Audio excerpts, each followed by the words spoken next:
അപ്പൊ കഴിവിന്റെ പരമാവധി സുജൂദ് ചെയ്യും. എന്റെ വാപ്പമാരോട് എനിക്ക് പറയാനുള്ളത് നല്ലതുപോലെ കേട്ടോ, എന്ത് ചെയ്യണം?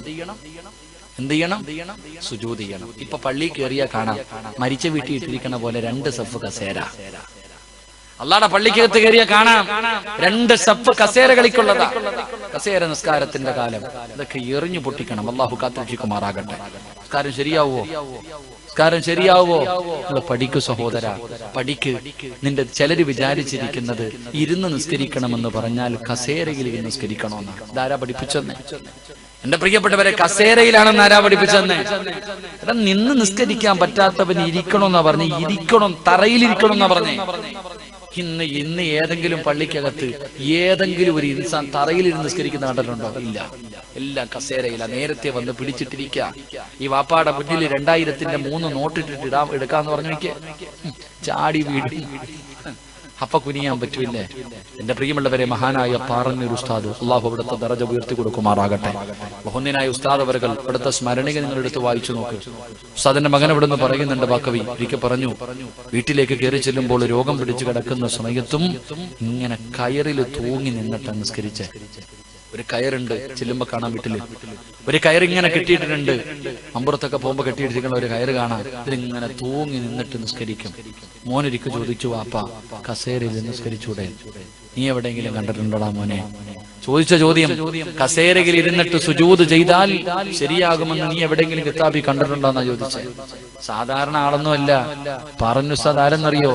മഹാനവറുകൾ പടച്ചവനെ ഒരു ദിവസം നോക്കുമ്പോ വീടിന്റെ മുൻഭാഗമൊക്കെ ആളെ നിർത്തിയിട്ട് വൃത്തിയാക്കാം. വീടിന്റെ മുൻഭാഗം മുഴുവനും ഒരാളെ നിർത്തിയിട്ട് വൃത്തിയാക്കുന്നു.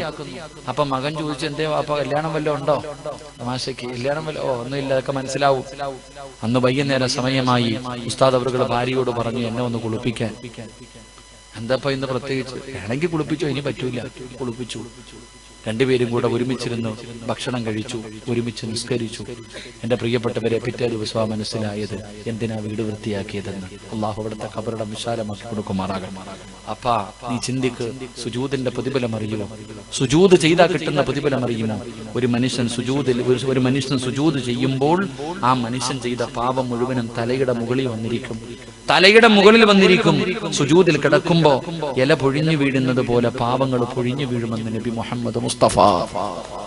അതുകൊണ്ടാ സുജൂദ് ചെയ്യാൻ പറഞ്ഞേ. നീ കസേരയിൽ ഇരുന്ന് ചെയ്താൽ ശരിയാവോ? അതിനാണോ സുജൂദ് എന്ന് പറയുന്നത്? അള്ളാഹുവിന് ഏറ്റവും ഇഷ്ടപ്പെട്ട കാര്യം തന്റെ അടിമ തന്റെ മുന്നിൽ തലകുനിക്കുമ്പോഴാണ്.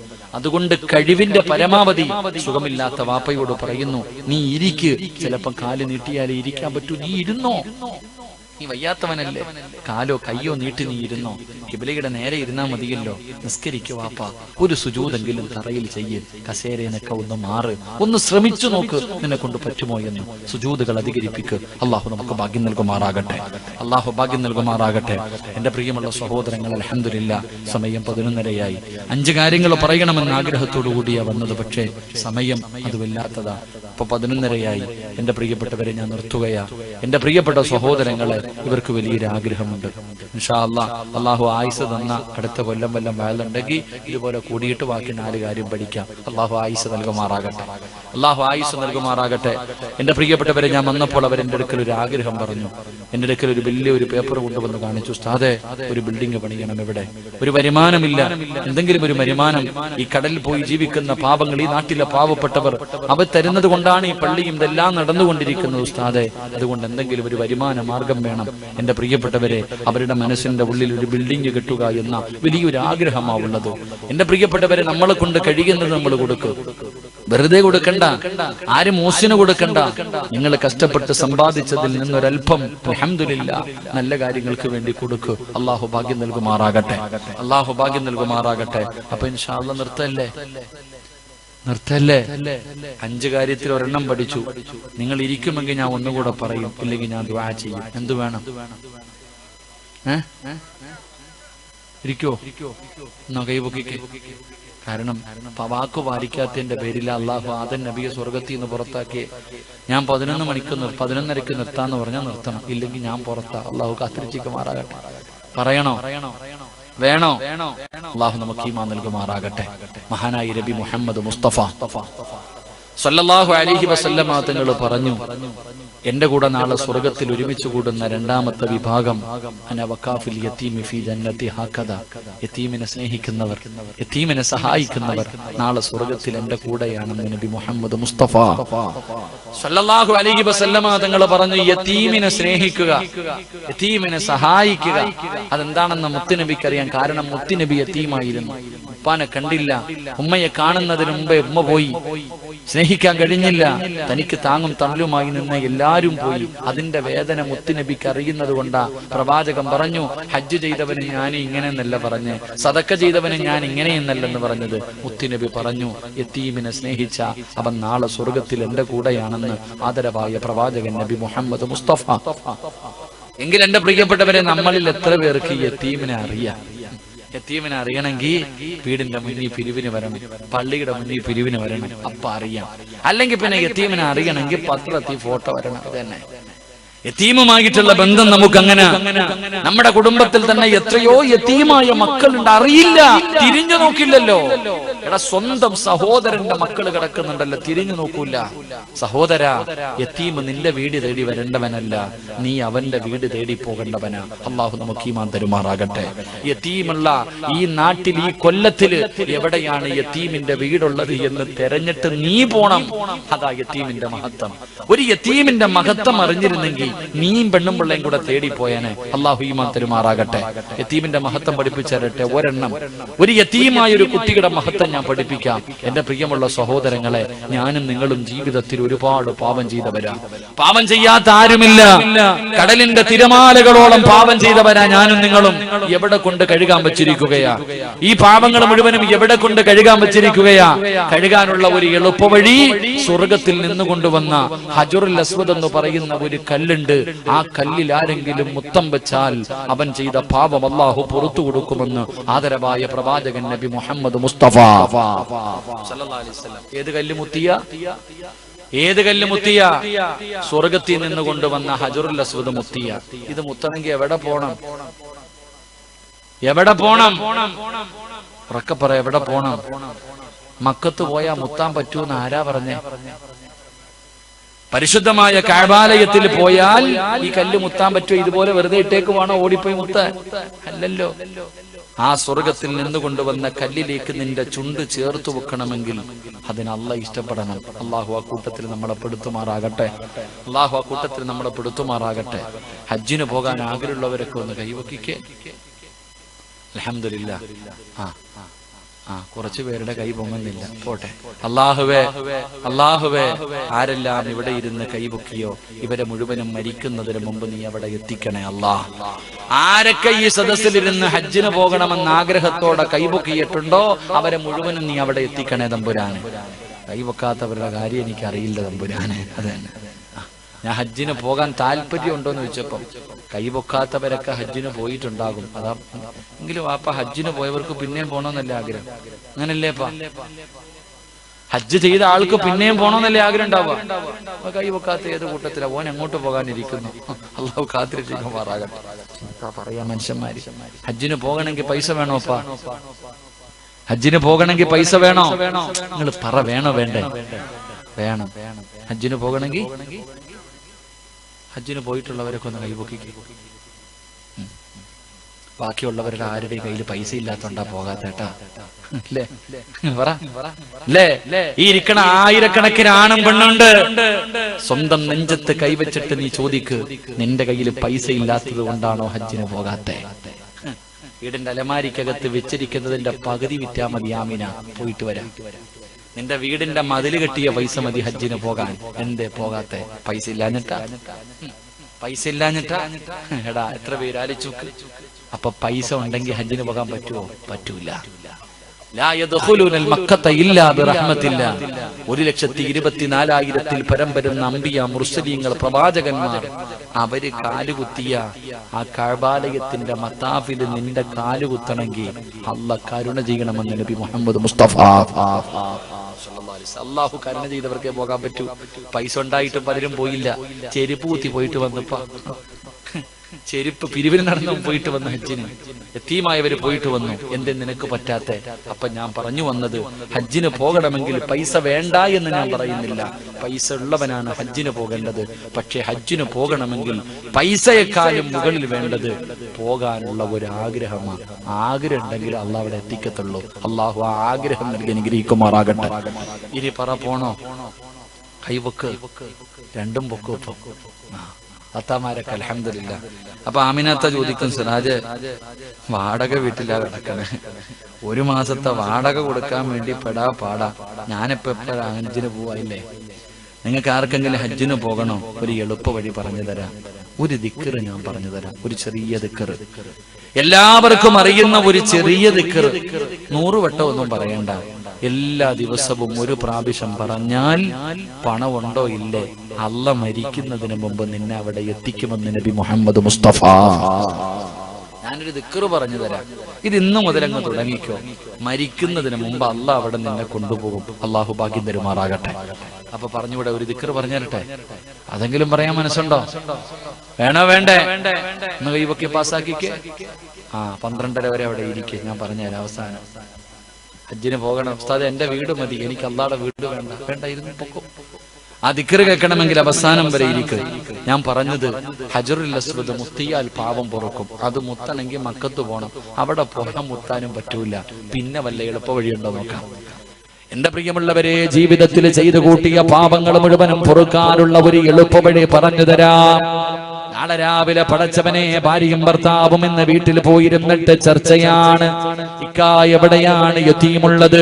നിങ്ങളുടെ കുടുംബത്തിലുണ്ടോ? പെണ്ണേ, നിന്റെ കുടുംബത്തിലുണ്ടോ? പരിസരത്ത് എവിടെയെങ്കിലും യതീമുണ്ടോ? ഭാര്യയും ഭർത്താവും കൂടെ ചർച്ചയാണ്. അങ്ങനെ യതീമുള്ള വീട് മനസ്സിലാക്കിയാ നാളെ രാവിലെ പോകണേ.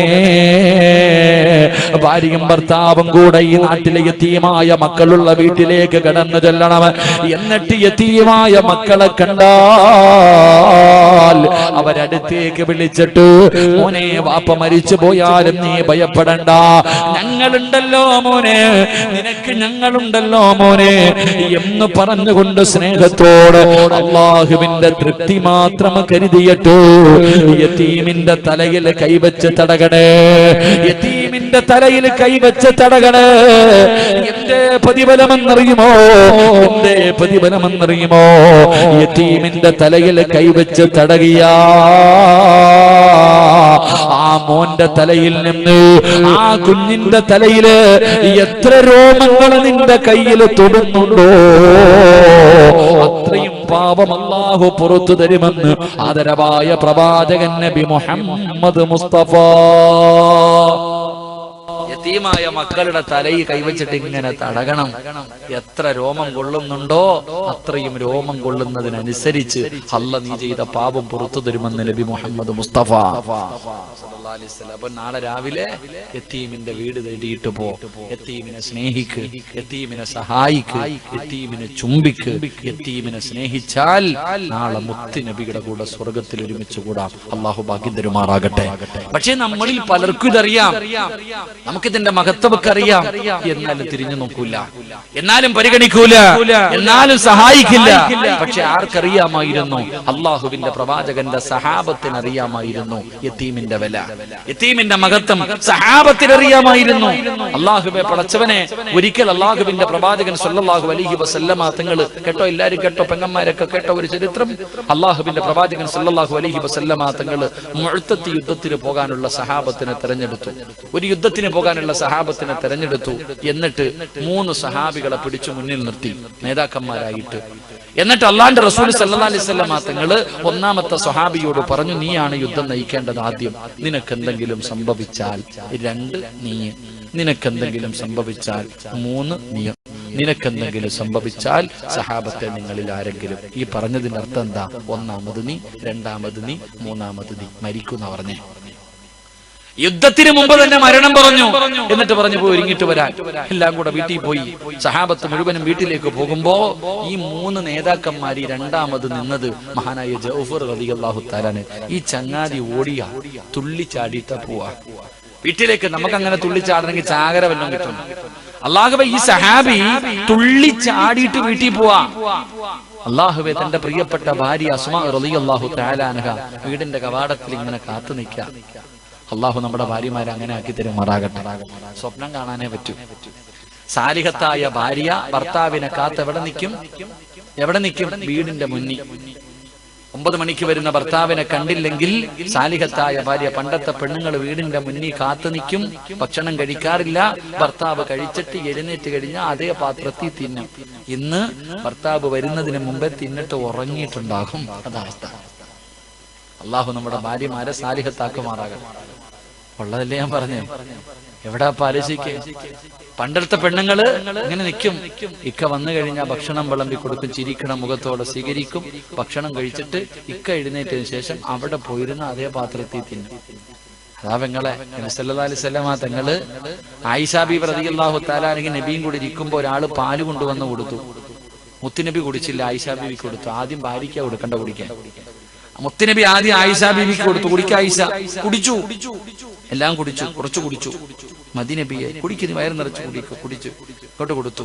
അള്ളാന്റെ റസൂൽ ഇങ്ങനെ തെരയ, ആ പാത്രത്തിന്റെ ചുറ്റുഭാഗം മുഴുവൻ ഇങ്ങനെ തെരയണം. എന്തേ നബിയെ നോക്കണേ? നീ എവിടെ ചുണ്ടു വെച്ച് കുടിച്ചെന്ന് നോക്കൂ ആയിഷ. നീ എവിടെയാണ് നിന്റെ ചുണ്ടു വെച്ചത് നോക്ക. ആ കിട്ടി, അൽഹംദുലില്ലാ. അവിടെ വെച്ച് മഹാനായി നബി മുഹമ്മദ് മുസ്തഫ. ആയിഷ ബീവിയുടെ ചുണ്ട് എവിടെ വെച്ച് കുടിച്ചോ അതേ സ്ഥലത്ത് മുത്തുനബിയുടെ ചുണ്ട് വെച്ചിട്ട് കുടിച്ചു. ആയിഷ ബീബി റളിയല്ലാഹു തആല അൻഹ പറയുന്നുണ്ട്, എന്റെ ഭർത്താവ് മരിച്ചപ്പോ, എന്റെ മുത്തുനബി മരിച്ചപ്പോ അവസാനം കുടിച്ചത് എന്റെ ഉമ്മനീരാ. എന്റെ ഉമ്മനീര്. 18 വയസ്സേ ഉള്ളൂ. 16-18 വയസ്സ് ആയിഷ ബീവിക്ക് മുത്തുനബി വഫാത്താകുമ്പോ മുത്തുനബിയുടെ പല്ല് തേച്ചു കൊടുത്ത് എങ്ങനെന്നറിയോ? ആയിഷ ബീവിയുടെ വായിക്കകത്ത് വെച്ച് മിസ്വാക്ക് ചവച്ചരച്ചിട്ട് ആ ഉമ്മനീരോട് കൂടി ആ പ്രവാചകന്റെ പല്ല് തേച്ചു കൊടുത്തത്. അള്ളാഹു ഈമാൻ തരുമാറാകട്ടെ. ഭാര്യയും ഭർത്താവും അങ്ങനെയാകണം, എങ്കിലേ സ്നേഹം ഉണ്ടാവത്തുള്ളൂ. ഇല്ലെങ്കിൽ അക്കരെ ഇക്കരെ തന്നെ. ഒരു പ്ലേറ്റിൽ നിന്ന് തിന്നണം, കൂടെ കിടന്നാൽ മാത്രം പോരാ. ഭാര്യയും ഭർത്താവും ഒരു പാത്രത്തിലിരുന്ന് ഭക്ഷണം. പണ്ടതാ അള്ളാഹുവെ അടിയും പഴക്കും ഉണ്ടായ എന്തൊക്കെ ചെയ്താലും അവൻ എന്റെ കൂടെ പറപ്പല്ലേടാ. അതാ എന്തുകൊണ്ടെന്നറിയോ? സ്നേഹബന്ധം ഉണ്ടായിരുന്നു. പണ്ട് നമ്മുടെ വീട്ടിൽ വലിയൊരു പാത്രം, പാപ്പ, ഉമ്മ, കൂടപ്പുറപ്പുകള് എല്ലാവരും കൂടെ ഒരുമിച്ചിരുന്ന് അതിനകത്തുനിന്ന് തിന്നും. അതുകൊണ്ട് സ്നേഹം ഉണ്ടായിരുന്നു. ഇന്നോ ഉമ്മ വാരി കൊടുത്ത തിന്നില്ല. നിങ്ങളാലോചിക്കേ, നമ്മുടെ ഉമ്മ നമുക്ക് ഒരു ചട്ടിക്കകത്ത് അങ്ങോട്ട് ചോറും വാരിയിട്ട് ഇത്തിരി കറി ഒഴിച്ചങ്ങോട്ട് സിമെന്റ് കുഴക്കുന്ന പോലെ കുഴച്ചിട്ട് വാരി തരും. നമ്മളിങ്ങനെ കാത്തിരിക്കും, വേണോടാ? വേണം ഉമ്മ, വാരി തരും. അള്ളാഹു നമ്മുടെ ഉമ്മമാർക്ക് ദീർഘായുസ്സ് കൊടുക്കുമാറാകട്ടെ. ഇന്ന് പെണ്ണുങ്ങളൊക്കെ വീട്ടിൽ പോയിട്ട് ചട്ടിക്കകത്തല്ല പാത്രത്തിനകത്ത് ചോറും കറി ഇട്ടിട്ട് മക്കള് കാണുമെന്ന് ഇളക്കണം. എന്നിട്ട് കുഴച്ചു വാരിയിട്ട് 5 വയസ്സുള്ളവനോട് വേണോടാ? വേണ്ട ഉമ്മ, നിങ്ങളെ ഇന്നോളെ, കാരണം അവൻ വിചാരിക്കണത് വേസ്റ്റാന്ന്. ഇതാ ഇന്നത്തെ കാലം. അള്ളാഹുവെ ഒത്തൊരുമയോടുകൂടി ജീവിക്കുക. അള്ളാഹു ഭാഗ്യം തരുമാറാകട്ടെ. ഞാൻ പറഞ്ഞു വന്നത്, ഭർത്താവ് വീട്ടിലേക്ക് പോകുമ്പോ ഭാര്യ നോക്കി നിൽക്കുക. ജൗഫർ റളിയല്ലാഹു തആല അൻഹു ചാടി വരിക. എന്തേ ജൗഫർ എത്ര സന്തോഷം? ഭാര്യ ചോദിക്കുക, എന്തേക്ക് എത്ര സന്തോഷം? അള്ളാഹുവിന്റെ റസൂൽ സല്ലല്ലാഹു അലൈഹി വസല്ലം തങ്ങള് എന്നെ യുദ്ധത്തിന്റെ അമീറായി തെരഞ്ഞെടുത്തു. അതിന്റെ സന്തോഷമാണ്. അള്ളാഹുവെ കെട്ടിപ്പിടിച്ചു. രണ്ടുപേരും വീടിന്റെ അകത്ത് കയറി ഭക്ഷണമെല്ലാം കഴിച്ചു. അവസാനം റെഡിയായി. ഭർത്താവിന് യുദ്ധത്തിന് പോകാൻ ഭാര്യ തന്നെ ഒരുക്കി കൊടുത്തു. അവസാനം ആ സഹാബി തന്റെ പൊന്നാര മക്കളുടെ ചാരത്ത് ചെന്ന് കെട്ടിപ്പിടിച്ചു, മുത്തം കൊടുത്തു. ഭാര്യയുടെ മുന്നിൽ വന്നു. ആ സഹാബിക്കറിയാം ഇനി വരൂല്ല. സഹോദര തന്റെ പ്രിയപ്പെട്ട ഭാര്യയോട് പറഞ്ഞു, അസ്മാ ഇൻഷാ അല്ലാഹ് സ്വർഗത്തിന്റെ മുന്നേ വെച്ച് കാണാൻ കേട്ടാ. സലാം പറഞ്ഞു ഇറങ്ങിപ്പോയി. അള്ളാന്റെ റസൂൽ സല്ലല്ലാഹു അലൈഹി വസല്ലം തങ്ങളുടെ മുന്നിൽ പോയി. സഹാബത്ത് മുഴുവനും അവിടെ നിന്ന് യുദ്ധത്തിന് പോയി. മുഅ്തത്തിന്റെ രണാങ്കണത്തിൽ എല്ലാവരും ഒരുമിച്ച് കൂടി യുദ്ധം തുടങ്ങി. അല്ലാഹുവിന്റെ പ്രവാചകൻ സല്ലല്ലാഹു അലൈഹി വസല്ലം തങ്ങൾ പറഞ്ഞതുപോലെ ഒന്നാമത്തെ സ്വഹാബി അവിടെ നിന്ന് വിട്ടുകൊണ്ട് താഴെ വീഴുകയാണ്. അല്ലാഹുവിന്റെ റസൂൽ പറഞ്ഞതുപോലെ സ്വഹാബി അവിടെ നിന്ന് താഴെ വീണു. തന്റെ കയ്യിൽ നിന്ന് താഴെ വീണ ഇസ്ലാമിന്റെ കൊടിയുണ്ടല്ലോ, ജൗഫർ റളിയല്ലാഹു തആല പോയി എടുക്കുകയാണ്. ഇടത് കൈ കൊണ്ട് കൊടി ഇങ്ങനെ ഉയർത്തിപ്പിടിച്ചു. എന്നിട്ട് മുന്നോട്ട് നടക്കുകയാണ്. ഇടത് കൈപ്പത്തി അങ്ങ് വെട്ടിമുറിച്ചു. കൊടി താഴെ വീണു. ജൗഫർ റളിയല്ലാഹു തആല അൻഹു വലത് കൈ കൊണ്ട് കൊടിയെടുത്തു, ഉയർത്തിപ്പിടിച്ചു. വലത് കൈപ്പത്തി വെട്ടിമുറിച്ചു. കൊടി താഴെ വീണു. ജൗഫർ റളിയല്ലാഹു തആല അൻഹു അറ്റുപോയ കൈ കൊണ്ട് താഴെ വീണ ഇസ്ലാമിന്റെ കൊടിയെടുത്തു. എന്നിട്ട് ഇങ്ങനെ ചേർത്ത് പിടിച്ചു. കൈയുടെ മുട്ടുഭാഗം വെച്ച് വെട്ടിയെന്ന് മുറിച്ചു. കൊടി താഴെ വീണു. പുറകിൽ നിൽക്കുന്ന സ്വഹാബത്ത് അത്ഭുതത്തോടെ നിൽക്കുമ്പോ ഒരു സ്വഹാബിയോട് പറഞ്ഞു, ആ കൊടിയെടുത്തിട്ട് എന്റെ കക്ഷത്തിൽ വെച്ചതാ. താഴെ വീണ കൊടിയെടുത്തൊരു സഹാബി കക്ഷത്ത് വെച്ച് കൊടുത്തു. ജൗഫർ റളിയല്ലാഹു തആല അൻഹു തന്റെ നെഞ്ചിലേക്ക് ഇസ്ലാമിന്റെ കൊടി ഇങ്ങനെ ചേർത്ത് പിടിച്ചു. എന്നിട്ട് ചോദിച്ചു, സഹാബാ, നിങ്ങൾക്ക് ആർക്കെങ്കിലും സ്വർഗം വേണോ? നിങ്ങൾക്ക് ആർക്കെങ്കിലും സ്വർഗം വേണോ? എന്റെ കൂടെ വാ, എന്റെ കൂടെ വാ. സ്വർഗത്തിന്റെ പരിമളം അടിച്ചു വീശുന്നു സ്വഹാബാ എന്ന് പറഞ്ഞുകൊണ്ട് ശത്രുക്കളുടെ നടുവിലേക്ക് പായുകയാണ്. നാല് ഭാഗത്ത് നിന്ന് ശത്രുക്കൾ വളഞ്ഞു. ജൗഫർ റളിയല്ലാഹു തആല അൻഹുവിനെ വെട്ടിനുറുക്കുകയാ. വെട്ടിനുറുക്കുകയാണ്.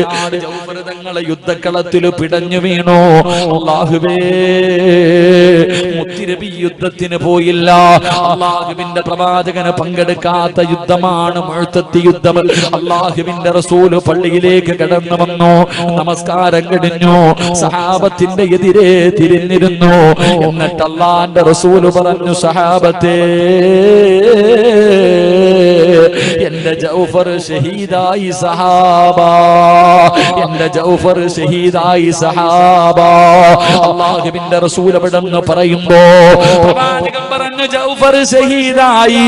വീട്ടിൽ പോയി പറയണമല്ലോ, ഭാര്യയോടും മക്കളോടും മരണവാർത്ത പറയണമല്ലോ. അല്ലാഹുവിന്റെ റസൂൽ തന്നെ മുന്നിലിരിക്കുന്ന നൂറുകണക്കിന് വരുന്ന സ്വഹാബത്തിനോട് അല്ലാഹുവിന്റെ റസൂൽ ചോദിച്ചു, സഹാബ, നിങ്ങളിൽ ആരാ പോയിട്ട് പറയുന്നത്? ജൗഫറിന്റെ ഭാര്യയോട്, ജൗഫറിന്റെ മക്കളോട് മരണമാരാ പോയി പറയുന്നത്? ഒരാള് പോലും അനങ്ങിയില്ല, ഒരാള് പോലും തയ്യാറായില്ല. അല്ലാഹുവിന്റെ റസൂൽ പിന്നെയും ചോദിക്കുന്നു, സ്വഹാബാ, നിങ്ങളിൽ ആരാ ജൗഫറിന്റെ വീട്ടിൽ പോയി മരണവാർത്ത പറയുന്നത്? ഒറ്റ സ്വഹാബി പോലും അനങ്ങാതെ തലതാഴ്ത്തിയിരിക്കുകയാ. മുത്തുനബി അത്ഭുതമായി അവിടെന്ന് ചോദിച്ചു, സഹാബത്തേ, നിങ്ങൾ എന്തേ തയ്യാറാകാത്തത്? നിങ്ങൾ എന്തേ തയ്യാറാകാത്തത്? യാ റസൂലല്ലാഹ്, അതിനുള്ള ധൈര്യം ഞങ്ങൾക്കില്ല നബിയേ. ജൗഫറിന്റെ വീട്ടിൽ ചെന്ന് മരണവാർത്ത പറയാനുള്ള ധൈര്യമില്ല. കാരണം എന്തെന്നറിയുമോ? ജൗഫർ റളിയല്ലാഹു തആല അൻഹുവിന്റെ ഭാര്യയായ അസ്മാഇന്റെ മുന്നിൽ ചെന്നിട്ട്, അസ്മാ, നിന്റെ ഭർത്താവ് ഷഹീദായി, നിന്റെ ഭർത്താവ് മരിച്ചുപോയി. എങ്ങനെ പറയും നബിയേ? എങ്ങനെ പറഞ്ഞു മനസ്സിലാക്കും നബിയേ? ആ പെണ്ണിന് 19 വയസ്സാണ് നബിയേ. 19 വയസ്സുള്ള അസ്മാഇന്റെ മുന്നിൽ ചെന്നിട്ട് നിന്റെ ഭർത്താവ് മരിച്ചുപോയെന്ന് ഞങ്ങൾ എങ്ങനെ പറയാരാ? യാ റസൂലല്ലാഹ്, 3 ആമക്കളാണ് നബിയേ. ജൗഫർ റളിയല്ലാഹു തആല അൻഹുവിന് 3 ആമക്കള്. 10 വയസ്സിന്റെ താഴെ പ്രായമുള്ള 3 10 വയസ്സിന് താഴെ പ്രായമുള്ള 3 മക്കളെ നിങ്ങളുടെ വാപ്പ മരിച്ചുപോയെന്ന് ഞങ്ങൾ എങ്ങനെ പറയും നബിയേ? അതിനുള്ള ധൈര്യമില്ലാത്തത് കൊണ്ടാണ് നബിയേ. അല്ലാഹുവിന്റെ റസൂല് പറഞ്ഞു, എന്തായാലും മരണം പറയണം. വാ സഹാബ, നമുക്ക് ഒരുമിച്ച് പോയി പറയാ. എല്ലാരും കൂടെ പള്ളിയിൽ നിന്നിറങ്ങി ജൗഫർ റളിയല്ലാഹു തആല അൻഹുവിന്റെ വീട്ടിലേക്ക് പോകുമ്പോ ആ വീട്ടിൽ നടക്കുന്ന രംഗം എന്തെന്നറിയുവോ? യുദ്ധം കഴിഞ്ഞ് സഹാബികൾ വരാൻ തുടങ്ങി. അസ്മാ റളിയല്ലാഹു തആല അൻഹ തന്റെ 3 മക്കളെ എണ്ണ തേപ്പിച്ചു കുളിപ്പിച്ചു. തന്റെ 3 മക്കളെ എണ്ണ തേപ്പിച്ച് കുളിപ്പിച്ചു. നല്ല വസ്ത്രം ധരിപ്പിച്ചിട്ട് വീടിന്റെ മുന്നിൽ ഇങ്ങനെ നിരത്തി നിർത്തിയിരിക്കുകയാ. വാപ്പ വരുമ്പോ കാണാൻ, തന്റെ ജൗഫർ വരുമ്പോ കാണാൻ വീടിന്റെ മുന്നിൽ ഒരുക്കി നിർത്തിയിട്ട് 19 വയസ്സുകാരി അടുക്കളയിൽ ഇരുന്നിട്ട് ഭർത്താവിന് ഇഷ്ടപ്പെട്ട ഭക്ഷണം വെക്കുകയാ. അപ്പോഴാണ് മക്കള് വിളിച്ചു പറയുന്ന, ഉമ്മ, മുത്തുനബിയും വാപ്പയും വരുന്നുമ്മ. അല്ലാഹുവിന്റെ പ്രവാചകൻ വരുന്നു. മുത്തുനബിയുടെ പുറകില് തന്റെ വാപ്പയുണ്ട്. മക്കളെവിടെന്ന് പറഞ്ഞു. വാപ്പ വരുന്നുമ്മ, മുത്തുനബി വരുന്നുമ്മ. മക്കളിറങ്ങി ഓടുകയാണ്. അല്ലാഹുവിന്റെ റസൂലിന്റെ കയ്യിൽ പിടിച്ചിട്ട് ജൗഫർ തങ്ങളുടെ 3 മക്കളും ചുംബിച്ചു. എന്നിട്ട് വാപ്പാനെ തിരയുകയാണ്. അല്ലാഹുവിന്റെ റസൂലിന്റെ പുറകിൽ നിൽക്കുന്ന സ്വഹാബത്തിന്റെ ഇടയിൽ തങ്ങളുടെ വാപ്പയുണ്ടോ? ജൗഫർ റളിയല്ലാഹു തആല അൻഹുവിന്റെ മക്കള് തിരഞ്ഞു. ജൗഫർ തങ്ങളെ കാണാതെ വന്നപ്പോ മക്കള് ചോദിക്കുന്നു, നബിയേ ഞങ്ങളുടെ വാപ്പ വന്നില്ലേ നബിയേ, ഞങ്ങളുടെ വാപ്പയില്ലേ നബിയേ? ജൗഫർ തങ്ങളുടെ 10 വയസ്സിന്റെ താഴെ പ്രായമുള്ള 3 ആമക്കള് മുത്തുനബിയുടെ കയ്യിൽ പിടിച്ചിട്ട് വാപ്പാനെ ചോദിക്കുമ്പോ അല്ലാഹുവിന്റെ റസൂലിന്റെ കണ്ണങ്ങ് നിറയുകയാ. മുത്തുനബി ഇരുന്ന് കരയുകയാണ്. എന്ത് പറയാരാ പടച്ചവര്, ഈ മക്കളോട് എന്ത് പറയാരാ പടച്ചവര്? അല്ലാഹുവിന്റെ റസൂല് 3 മക്കളെയും കെട്ടിപ്പിടിച്ചിട്ടങ്ങ് കരയാൻ തുടങ്ങി. എന്നിട്ട് മുത്തുനബി പറഞ്ഞു, സഹാബാ, ജൗഫറിന്റെ മക്കളെ സ്നേഹിക്ക സഹാബാ. അല്ലാഹുവിന്റെ റസൂൽ എവിടെന്ന് പറയുമ്പോ യതീമായ മക്കളെ കിട്ടിയപ്പോ സഹാബത്ത് മത്സരിക്കുകയാണ്. അവരുടെ തലയിലൊന്ന് തടകാൻ, അവരുടെ മുഖത്തൊരു ഉമ്മ കൊടുക്കാൻ. യതീമായ 3 മക്കള് സഹാബികളെ പടച്ചവരെ പരസ്പരം കിടന്ന് പിടിച്ചു പറിക്കുകയാ. കാരണം അവർക്കറിയാ അവരുടെ തലയിൽ കൈവച്ച പാവം പൊറുക്കും. അവരെ ചുംബിച്ച, അവരെ സ്നേഹിച്ച അല്ലാഹുവിന്റെ റസൂലിന്റെ കൂടെ നാളെ സ്വർഗത്തിൽ ഒരുമിച്ചാണല്ലോ. അത് സഹാബത്തിനറിയാ. ഇവരിങ്ങനെ പരസ്പരം മത്സരിക്കുമ്പോ 19 വയസ്സുള്ള ഒരു പെണ്ണ് വീടിന്റെ അകത്ത് നിന്ന് ഈ രംഗം കാണുകയാ. പറയാതെ മനസ്സിലായി, അസ്മാഇനെല്ലാം മനസ്സിലായി. അവിടെ ചോദിക്കുന്നു, നബിയേ എന്റെ ജൗഫർ പോയോ നബിയേ, എന്റെ ജൗഫർ പോയോ നബിയേ? മുഅ്തത്തിന്റെ നേതാക്കന്മാർക്ക് എന്ത് പറ്റി നബിയേ? ഒരു 19 വയസ്സുകാരി ഭർത്താവ് മരിച്ചോ എന്ന് ചോദിക്കുമ്പോ അല്ലാഹുവിന്റെ റസൂല് പറഞ്ഞു, അസ്മാ ജൗഫർ ഷഹീദായി അസ്മാ. പടച്ചവരേ, ഒരു 19 വയസ്സുള്ള പെണ്ണിനോട് നിന്റെ പ്രിയപ്പെട്ട ഭർത്താവ് മരിച്ചുപോയെന്ന് പറഞ്ഞപ്പോ എന്താണ് പ്രതികരണം പടച്ചവര്? സ്വഹാബികൾ അത്ഭുതത്തോടെ നിൽക്കുകയാ. മുടിയടിച്ചിട്ട് വിളിച്ചു പോവുമോ, പെടന്ന് താഴെ വീടുവോ? പടച്ചവരെ ഒന്നും ചെയ്തില്ല ചെറുപ്പക്കാരാ. പെങ്ങളെ, ആ 19 വയസ്സുള്ള പെണ്ണിനോട് നിന്റെ പ്രിയപ്പെട്ട ഭർത്താവ് മരിച്ചുപോയെന്ന് പറഞ്ഞപ്പോ ആ പെണ്ണ് ചോദിച്ചത് എന്തെന്നറിയോ? നബിയേ, യാ റസൂലല്ലാഹ്, അല്ലാഹുവിന്റെ റസൂലേ, എനിക്കൊരേ ഒരു കാര്യം അറിയണം നബിയേ, എനിക്കൊരേ ഒരു കാര്യം അറിയണം നബിയേ.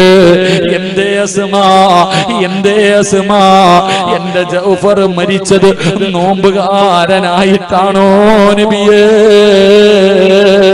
എന്റെ ഭർത്താവ് നോമ്പുകാരനായിട്ടാണോ മരിച്ചത്? സഹാബികളുടെ കണ്ണങ്ങ് തള്ളിപ്പോയി. പടച്ചവരെ, പ്രവാചകൻ പോലും അത്ഭുതപ്പെട്ടു പോയി. ഒരു പെണ്ണ് ചോദിച്ചത് എന്റെ ഭർത്താവ് മരിച്ചത് നോമ്പുകാരനായിട്ടാണോ? അല്ലാഹുവിന്റെ റസൂല് ചോദിച്ചു, നീ എന്തേ അങ്ങനെ ചോദിച്ചത്? യാ റസൂലല്ലാഹ്, ഞങ്ങൾ കിടപ്പറയിൽ കിടക്കുമ്പോ, മണിയറക്കകത്ത് കിടക്കുമ്പോ ഒരിക്കൽ ഭർത്താവ് ഭാര്യയോട് പറഞ്ഞു, അസ്മാ, എനിക്ക് വലിയൊരാഗ്രഹമുണ്ട്, എനിക്ക് വലിയൊരു മോഹമുണ്ട്, നീ എനിക്ക് വേണ്ടി ദുആ ചെയ്യുവോ, എനിക്ക് വേണ്ടി ദുആ ചെയ്യുവോ? എന്താണ് എന്റെ ആഗ്രഹം എന്തെന്നറിയുമോ? മരിക്കുമ്പോ നോമ്പുകാരനായിട്ട് മരിക്കണം, അല്ലാഹുവിന്റെ മുന്നിൽ പോയിരുന്ന് നോമ്പ് മുറിക്കണം. ഇതെന്റെ ആഗ്രഹമാണ്, നിനക്ക് ദുആ ചെയ്യാൻ കഴിയുമോ? ഭർത്താവിന്റെ ആഗ്രഹമാണല്ലോ. അന്ന് മുതൽ എപ്പോ ദുആ ചെയ്താലും അവിടെ നിന്ന് ദുആ ചെയ്യുമായിരുന്നു. തന്റെ ഭർത്താവ് മരിക്കുമ്പോ നോമ്പുകാരനായിട്ട് മരിക്കാ. അല്ലാഹുവിന്റെ പ്രവാചകനോട് സ്വഹാബികൾ പറഞ്ഞു, യാ റസൂലല്ലാഹ്, മുഅ്തത്തിന്റെ രണാങ്കണത്തിലെ യുദ്ധത്തിന്റെ രണാങ്കണത്തിൽ 96 വെട്ടുകൊണ്ടിട്ട് കൈയില്ലാതെ കാലില്ലാതെ ശരീരം മുഴുവനും മുറിച്ചിട്ടിരിക്കുകയാ. 96 വെട്ട്. ജൗഫർ റളിയല്ലാഹു തആല മരണത്തോട് മല്ലടിച്ചു കൊണ്ടിരിക്കുമ്പോ ഒരു സ്വഹാബി വെള്ളവുമായി ഓടിച്ചെന്നു. ഒരു സ്വഹാബി വെള്ളവുമായി അടുത്ത് നിന്നു. ജൗഫർ തങ്ങളുടെ വായിലേക്ക് ഒഴിക്കാൻ പോകുമ്പോ തലതിരിച്ചിട്ട് പറഞ്ഞു, സ്വഹാബി, എനിക്കിന്ന് സുന്നത്ത് നോമ്പാ, നോമ്പ് മുറിപ്പിക്കല്ലേ, എനിക്ക് വെള്ളം തരല്ലേ, എനിക്ക് ഇങ്ങനെ കിടന്നു മരിക്കണമെന്ന് വലിയ മോഹമാ. ഇത് അല്ലാഹുവിന്റെ മുന്നിലിരുന്ന് തുറക്കണ്ട നോമ്പാ. ജൗഫർ തങ്ങൾ പറയുകയാ, ഞാൻ ഇവിടെ കിടന്ന് എത്ര വിളിച്ചു കൂവിയാൽ എനിക്ക് വെള്ളം തരല്ലേ. എന്റെ സുമാഇന്റെ ദുആയാ, എന്റെ ഭാര്യ വാങ്ങി തന്ന മരണവാ, ഇതെന്റെ ഭാര്യ ദുആ ചെയ്തിട്ട് എനിക്ക് അല്ലാഹു തന്ന സമ്മാനമാ. എനിക്ക് വെള്ളം തരല്ലേ, തൊണ്ട വറ്റി വരണ്ടിട്ട് എനിക്ക് ഇവിടെ കിടന്നു മരിക്കണം. അല്ലാഹുവിന്റെ മുന്നിൽ പോയിരുന്ന് തുറക്കണ്ട നോമ്പാണ്. അവിടെ നിന്ന് നോമ്പുകാരനായിട്ടാണ് മരിച്ചത്. അല്ലാഹുവിന്റെ റസൂല് പറഞ്ഞു, അസ്മാ റഅയ്തു ജൗഫറ മലകൈനി യതീറു മഅൽ മലായിക. നിന്റെ ഭർത്താവ് മലക്കുകളുടെ കൂടെ പറന്നു പോകുന്നു അസുമാ. ഇതെന്തിനാ പറഞ്ഞത്? ജൗഫർ തങ്ങളുടെ 10 വയസ്സിന്റെ താഴെ പ്രായമുള്ള 3 യതീമായ മക്കളെ സ്നേഹിക്കാൻ പറഞ്ഞപ്പോ അവിടുന്ന് സ്വഹാബത്ത് മത്സരിക്കുകയാ. ഒന്ന് ചുംബിക്കാ, ഒന്ന് തലോടാ, ഒന്ന് സ്നേഹിക്കാ. അവര് മത്സരിച്ചതെങ്കില് എന്റെ പ്രിയമുള്ള സഹോദരാ, മറക്കല്ലേ, യതീമിനെ മറക്കല്ലേ. യതീമിന്റെ കണ്ണുനീര് വീടുന്ന വീട്, യതീമിന്റെ കണ്ണുനീര് വീഴുന്ന വീട് ശാപമാ. അത് ആകാശത്തിന്റെ കീഴിലെ ഏറ്റവും നശിച്ച ഭവനമാ. അല്ലാഹുവിന്റെ റസൂൽ അവിടെന്ന് പറയുമ്പോ നാളെ പ്രവാചകന്റെ കയ്യിൽ പിടിച്ച് സ്വർഗത്തിൽ പോകുന്ന രണ്ടാമത്തെ വിഭാഗം അനവകാഫിൽ യതീം ഫീ ജന്നതി ഹഖദാ. യതീമിനെ സ്നേഹിക്കുന്നവർ നാളെ സ്വർഗത്തിൽ എന്റെ കൂടെയാണെന്ന് ആദരവായ പ്രവാചകൻ നബി മുഹമ്മദ് മുസ്തഫ.